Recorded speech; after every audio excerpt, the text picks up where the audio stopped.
Hello. Have you noticed how no one really cares about how a man feels?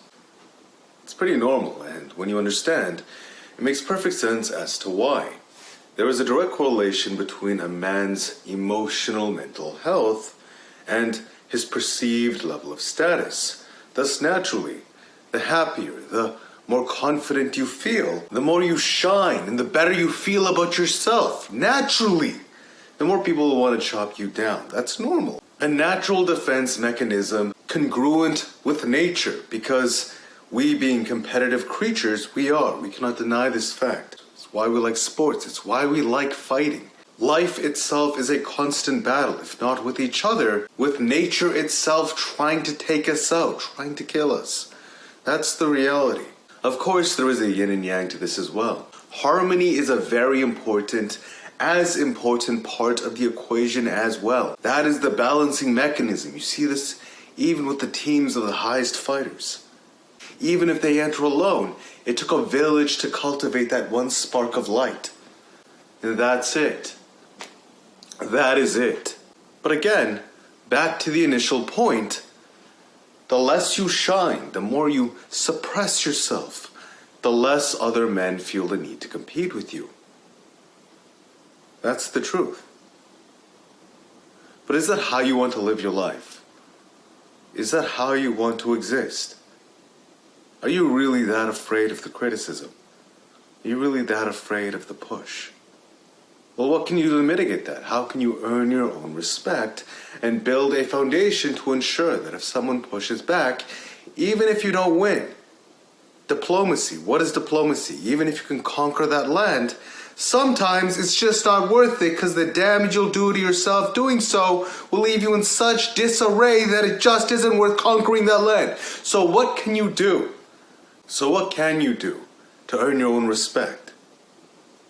Well, ensure that you'll give your life to shine, and that you'll do anything and everything in order to stand firm, whilst also training the foundation to ensure that you can protect yourself. That if someone does push back, even if you don't win, it just isn't worth it. Because you'll do everything in your power in order to share light. And a lot of people are willing to do that. Makes sense. We live in civilized society.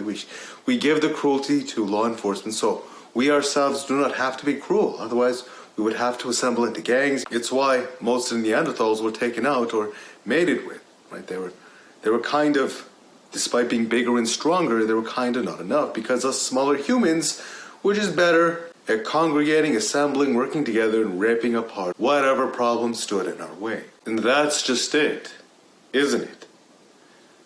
If you shine, you separate yourself. You're no longer part of the same equation. But if you genuinely feel like you have something to share with others, you will not be heard, you will not be taken seriously, unless you're willing to put something on the line. You will not be able to share your message. You will not be able to share from your heart. Purely. When you realize this, though, you realize truly to shine, despite causing conflict amidst dominance hierarchies, you realize the paradox is, to truly shine, it is never to do so for oneself. That's what narcissists do. To shine, the paradox is, we do it for others. We give ourselves, we give our life for others.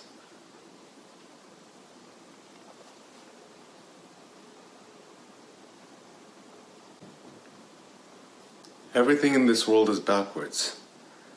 Everything is a paradox. Think of it this way as well. To further understand this entire mechanism within the human condition, testosterone and serotonin, confidence, happiness, positive energy. And so that's why there's actually a height discrepancy between men, because in some cultures, it doesn't work to just be violent. It doesn't work to just be dominating others. That's not a feasible long-term strategy. If it was, society would not exist. But looking at boating cultures, that's why there's a discrepancy in height, because in those cultures, shorter men could fish better, they could accumulate more fish, thus be more generous, and thus they would be rewarded in dominance hierarchies. Thus, they would produce more testosterone, more serotonin. They'd naturally, hormonally be more confident, thus be more attractive, be more selectable. It makes sense, doesn't it? But naturally, if you do choose to shine, if you do choose to be a light, expect conflict. For very good reason. If you're willing to give your life for your message, if you're willing to do everything in your power, not for yourself, but for others, nothing can stop you.